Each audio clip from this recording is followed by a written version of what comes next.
It's been a busy week for the Texas Tech community with more than a dozen events happening both on and off campus. Coming up, we'll show you how students could learn table manners, get their bike into top shape, and show off their academic skills to the university community. New Red Raiders often have a difficult time figuring out how to get involved and learn new skills through the university's hundreds of groups and organizations. Luckily, one college is offering a new option for students to get advice from fellow Red Raiders.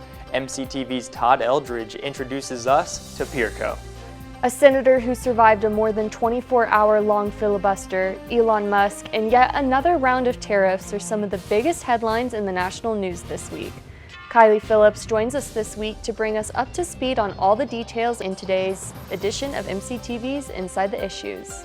And the Texas Tech softball team is continuing to improve their record and hold their place among the top teams in the country this week. MCTV's Jade Hernandez has highlights from their last outing on the diamond along with the rest of the latest Tech athletic headlines in sports. This is the MCTV Weekday Update. Welcome to the Thursday edition of the MCTV Weekday Update. I'm Maresa Sisk. And I'm Luke Johnson. The Texas Tech campus has returned to normal this week after the recent power outages and recovering from spring break. This week has featured a regular class schedule and a full slate of events for students as we head into the final weeks of the spring semester. Since Monday, several annual events have been taking place this week, including the Spring Etiquette Dinner at the McKenzie Market Alumni Center. Starting at 6 p.m., students from across campus gathered for a formal meal, complete with multiple courses and plenty of silverware. During the meal, Brenda Becknell, a professional etiquette coach, gave attendees pointers on how to handle themselves in a formal dining environment. Students were given instructions on tableware and food handling, along with tips to improve their social skills and the art of conversation. Yesterday's Etiquette Dinner was the first of two events held each year. The fall edition of the Etiquette Dinner is traditionally held in October.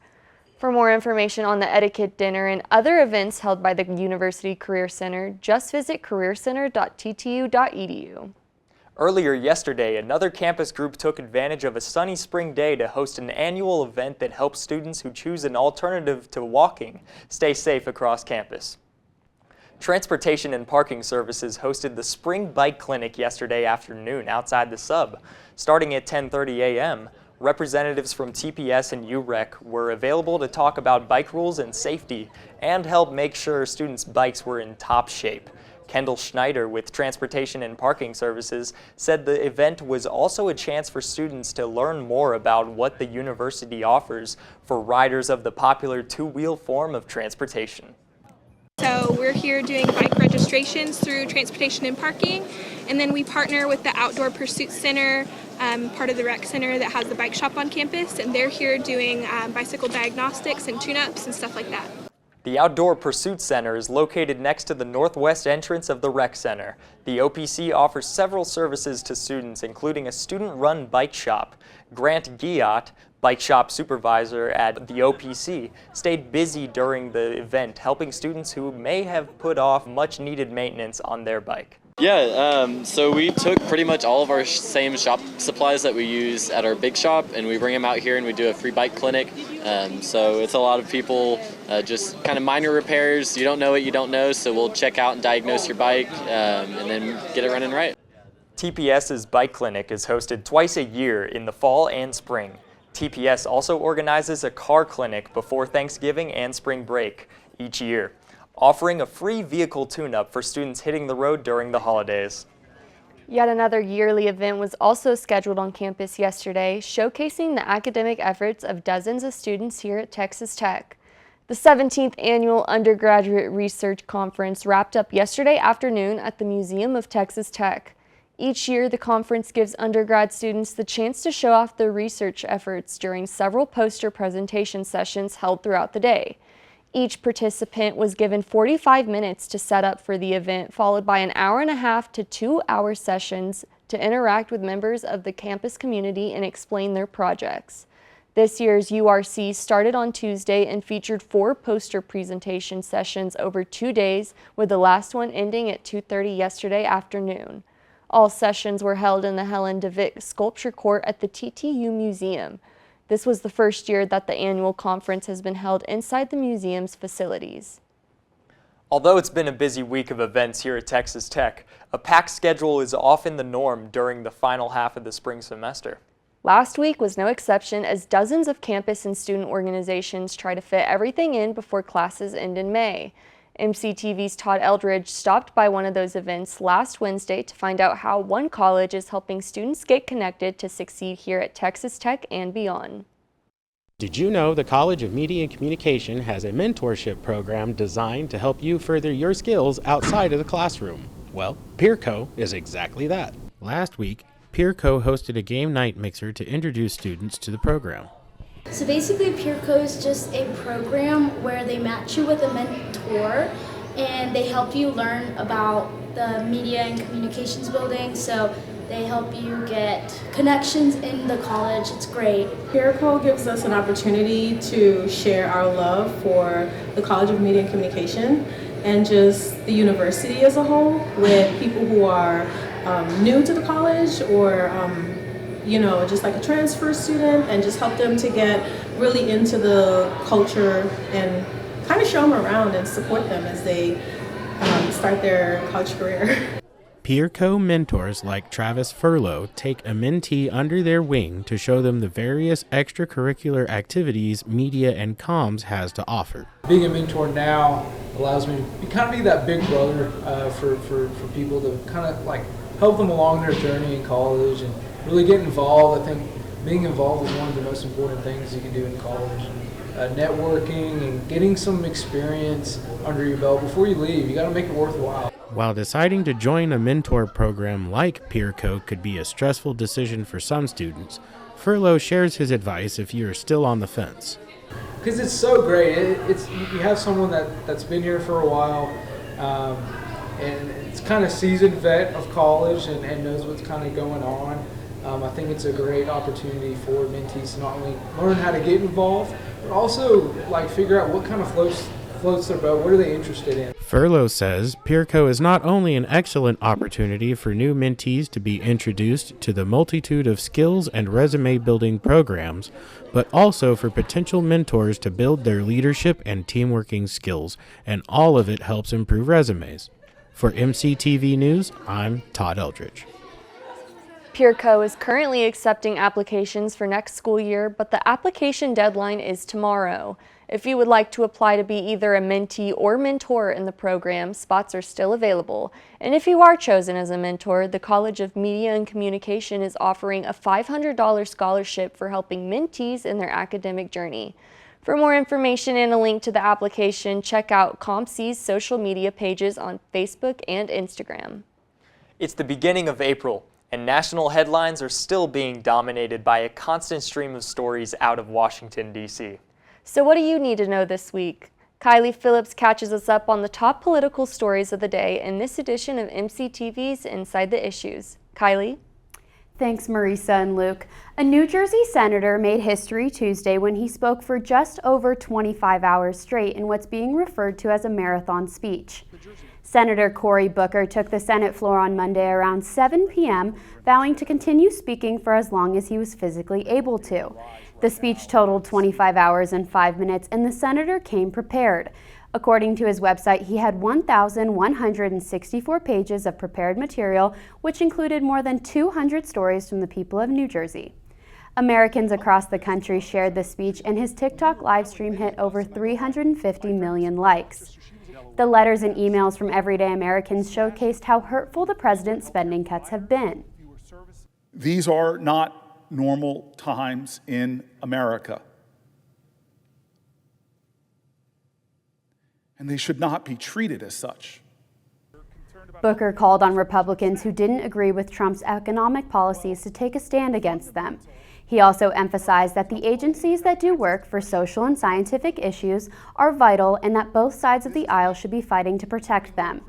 This was not technically a filibuster, despite what some headlines are saying. The Senate has a rule allowing for unlimited debate. A filibuster occurs when a senator talks or debates for so long that it either stops or delays a vote.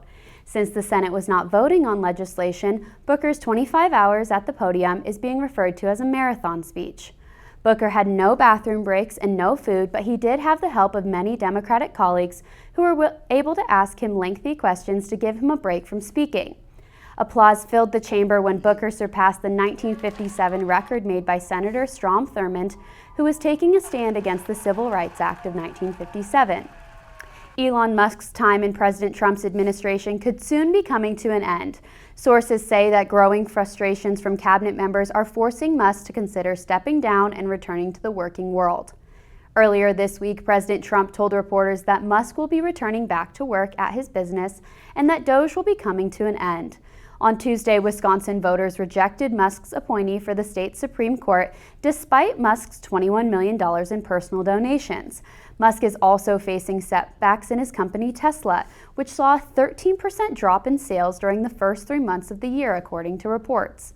Musk has been under scrutiny for his work with Doge since the inauguration, making cuts to various government agencies. But the president says that over the next 3 months, he will be satisfied with the people who are, as he says, working hard and want to be a part of his administration. The timeline for Doge closing has not been disclosed. However, it was originally intended to operate until July 4th, 2026. Based on the president's statement, this timeline could be sooner.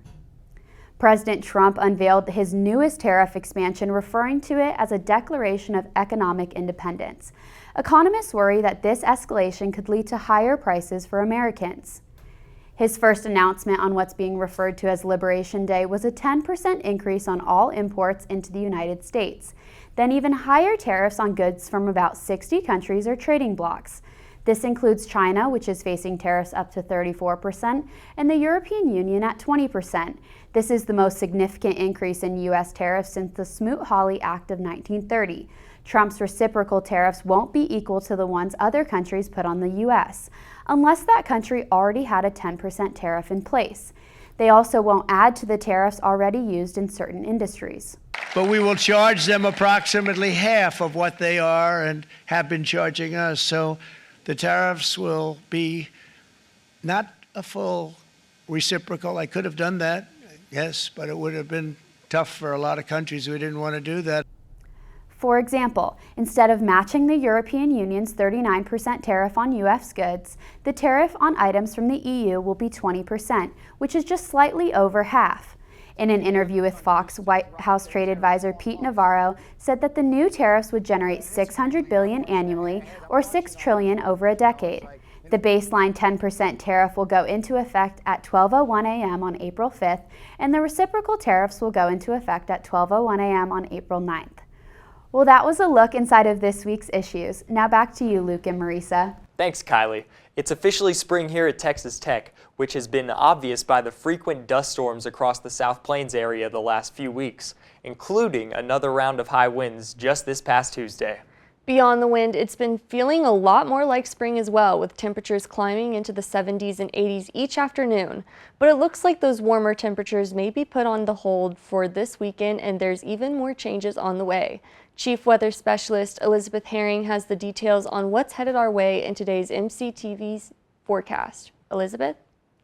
Thanks, Marisa. Well, a pretty nice day here at Texas Tech University. Oh, there go some birds. Some patchy clouds here and there, some nice sunshine. And it's kind of breezy out there. You might see some of those trees moving. It's pretty nice outside. It's a little bit on the chillier side, highs in the lower 60s today, but it's going to get even cooler as we head into the weekend. And we also are going to be headed finally for some precipitation and possibly even some snow on Saturday. Those chances of rain actually begin today. The past 6 hours, mostly just the northwestern parts of the South Plains have been seeing rain. So Demet, Muleshoe, that's you. And then later tonight, Lubbock will finally see some more chances of rain. Around 10 p.m. is when those rain chances really begin to increase for the South Plains area moving into the South Plains. Lubbock could potentially see some rain tonight, but most likely we're going to see some rain early Friday morning. And I'm talking really early, 1:30 a.m. So you won't be headed out just yet. In the northwestern parts of the South Plains, some patchy rain up there. In Matador area, y'all might even see some storms, as well as the Brownfield area and Seminole area. Y'all might see some heavier rain as well as some thunderstorms. And that rain chance is going to continue throughout Friday. So as you head out, you might want to bring just a rain jacket with you in case you run into a little storm. Friday evening is going to be our biggest chance for rain, at least here locally in Lubbock. Pretty late, around 11:30 p.m. Off the Caprock, also some chance for some storms down there, and of course in those northwestern parts of the South Plains area. And then Saturday, we also have some more chances for precipitation, but more likely what you're waiting for is the snow chances. Yes, we do have a chance for some flurries here and there on Saturday afternoon around 3 p.m. We've got that cold front moving in throughout the South Plains area. Off the Caprock, mostly going to be seeing precipitation Saturday afternoon here in Lubbock, and of course other parts of the South Plains. We could see some flurries here and there, mixed snow with some ice. So if you do have plans Saturday, just keep in mind that we could see wet roads as well as icy roads. Rainfall totals looking really good for the South Plains area. This is going to be our first significant rainfall we've had this year since January. So definitely some good things coming our way as we've been in drought for quite a while now. Some of us could see over 1.5 inches of rain here locally in Lubbock. We have about a little over an inch of rain predicted right now for this weekend's rainfall totals. And of course, we do have some snow accumulation that could happen all throughout the South Plains area. Off the Caprock, not as likely, but here in Lubbock, we could definitely see some. And of course, in the western parts of the South Plains, more likely. Here in some of the parts of the South Plains, we could see over 3 inches of snow. So again, just keep that in mind. Here tonight locally in Lubbock, low of 46. Again, those chances of showers as well. Tomorrow, not getting out of the 50s, high of 58. We could see, of course, those showers throughout the daytime. Northeast winds around 11 miles per hour, and those are going to be cooler winds, so might make those 50s feel just a little bit cooler. As we head into our weekend, Saturday weather not looking so great. High of 45 on Saturday, and of course, those chances of rain and snow in the afternoon. Sunday, finally, sun coming back out with a high of 57. Monday looking really great. Monday we've got sunny skies back with a high of 74. Tuesday, Wednesday, Thursday, high in the lower to upper 80s. We could potentially see even 90 degrees on Wednesday. Lows next week in the 40s and 50s. Just remember, Saturday we do have that chance of freezing temperatures right now forecasted, low of 30 degrees. So if you have any pets or plants outside, bring those in and hold off on that car wash because we do have pretty high chances of rain this weekend. I'm Elizabeth with the weather, and it's back to Luke and Maresa. Thanks, Elizabeth. As we've mentioned throughout the newscast, the busiest part of the spring semester has arrived, and many activities and events are filling up the schedule, including annual competitions. And Maresa, I heard you stopped by an event to check out a university group who is very familiar with winning. That's right, Luke. Over the weekend, some of the university's most spirited students put on a show here on campus just a few days before heading across the country with the hopes of bringing home a national championship. The Texas Tech Cheer Squad held their annual NCAA showcase on Saturday at the United Supermarkets Arena to show off their routines for the national competition. The event included performances from Tech's large and small co-ed cheer teams as well as partner stunts. The large co-ed squad won their last championship in 2019. After hitting a zero deduction routine at the show-off, large co-ed squad member Kyler Carrion said the stakes to win are high. We do have that pressure on us to kind of a revenge tour, as we like to call it. So I think just experiencing the mat talk and just like all the adrenaline and just hitting our routine out on the floor all together. As for the small co-ed team, they are returning to the bandshell as last year's national champions. Last year was the squad's first time competing at the event, which resulted in victory. Small co-ed squad member Sailor Pritchard said she just wants her team to perform a solid routine out on the floor. Honestly, I feel like we're just going to go out there and we're just going to come together and it's going to be such a beautiful hit routine because I know that God's got our back and He's going to be with us every step of the way. While each squad may be hoping for victory, head coach Bruce Bills says he just wants his athletes to try their hardest. My expectations for Daytona are to do their best, and that's what we talk about all the time, to where if you do your best, the score sheet and the judging will take care of it, to where I expect them to work together like they always have, and just representing Texas Tech at the highest level in cheerleading on that stage. Both squads will finally hit the bandshell next Thursday and Friday in Daytona Beach, Florida. The National Cheerleaders and Dance Association College Nationals are scheduled next week on April 9th through the 13th. Texas Tech cheer will be competing for their third national championship in 8 years. The preliminaries for both the large and co-ed teams start on Thursday and the finals are on Friday. To see the full schedule and keep up with the results, visit varsity.com/NCA. A different set of athletes are still a few months out from any sort of championship opportunity, but their odds are looking pretty good right now after a successful start to the season. And a couple of Red Raider teams are facing schedule changes with the potential cold and wet weather headed our way this weekend. MCTV's Jade Hernandez has a look at those stories and more in sports. Jade? Thank you, Luke and Maresa. We've got an exciting lineup for you today, covering everything from the diamond to the courts and the track. We'll break down the latest action from Red Raider softball as they tame the Wildcats, celebrate a national honor for one of Tech's top pitchers, and dive into a hard-fought battle on the baseball field. Plus, we'll check in on the Lady Raiders tennis team as they continue their road stretch and preview the upcoming Mass Rider Open for track and field. Starting on the softball field, where the number 14 Red Raiders took care of business against Abilene Christian last night, securing a 7-3 victory. Samantha Lincoln delivered a solid performance on the mound, going 5 innings with 4 strikeouts and allowing just 1 earned run. Chloe Riaceto stepped in for the final 2 innings, striking out 2 while giving up a pair of runs. At the plate, Alexa Langolier celebrated her birthday in style, blasting a 3-run homer in the first inning. The Red Raiders are now 19-0 when scoring in the opening frame. Tech continued to apply pressure on the bases with Maya Davis stealing her 19th and 20th bases of the season before crossing home on an errant throw. Michaela Garcia and Demi Elder contributed to the offensive effort, each driving in runs to help Tech claim their 28th win of the season.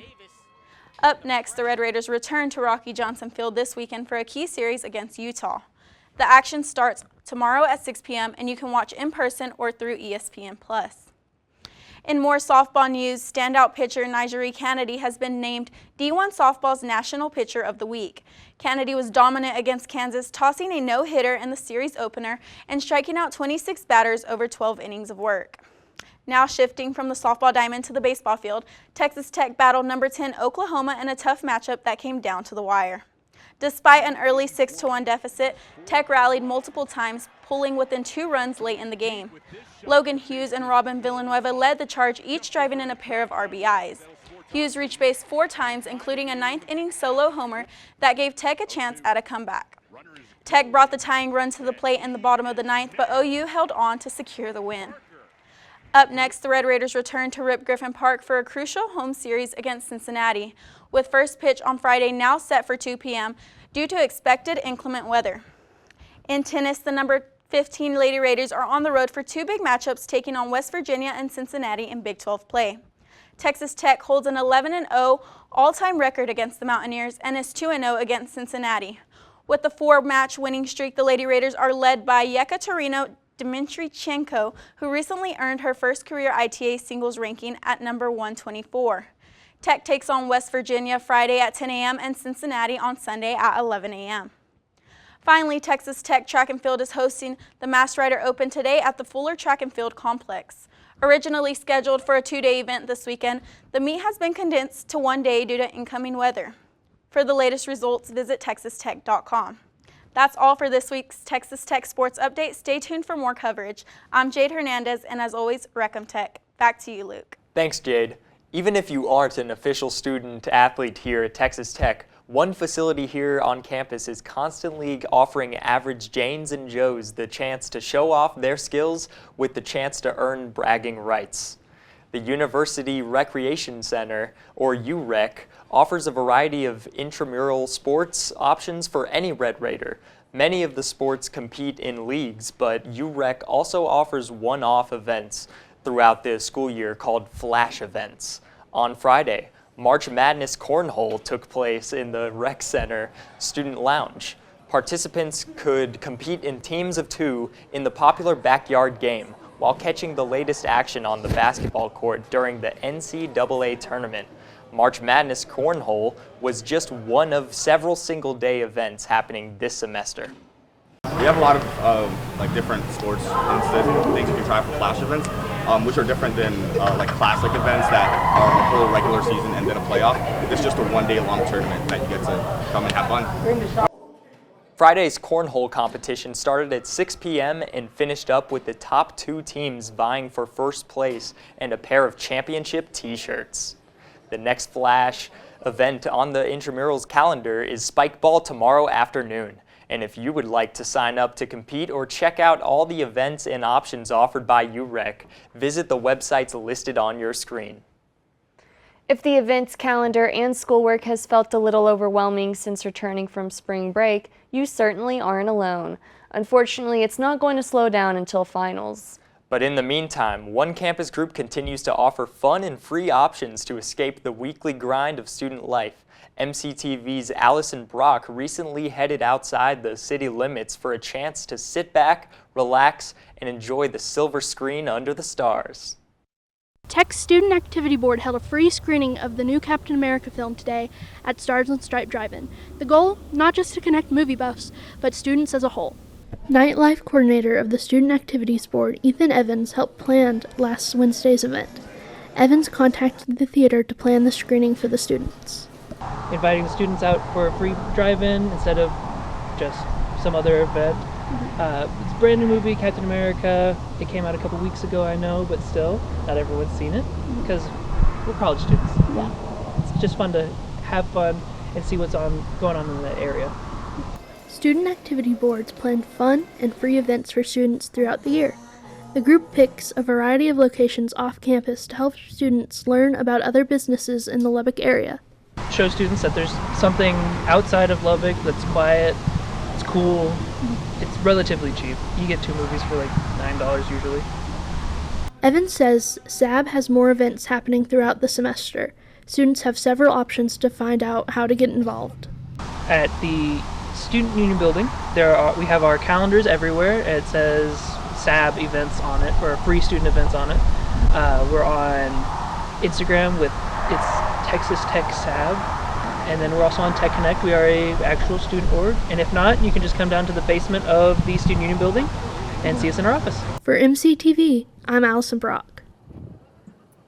So Luke, have you been out to the Stars and Stripes Drive-In this year? No, I haven't, but I am going to Alamo Draft House after my classes to watch the Minecraft movie with Jack Black. Have you heard about it? Yeah, you need to tell me how it goes. I need to hear all about it. Well, I'm going to have all my friends in the back row, and we're just going to be causing a wreck. Oh, perfect. A ruckus. Well, good. Have fun. Have fun. Thank you. That's all for today's edition of the MCTV Weekday Update.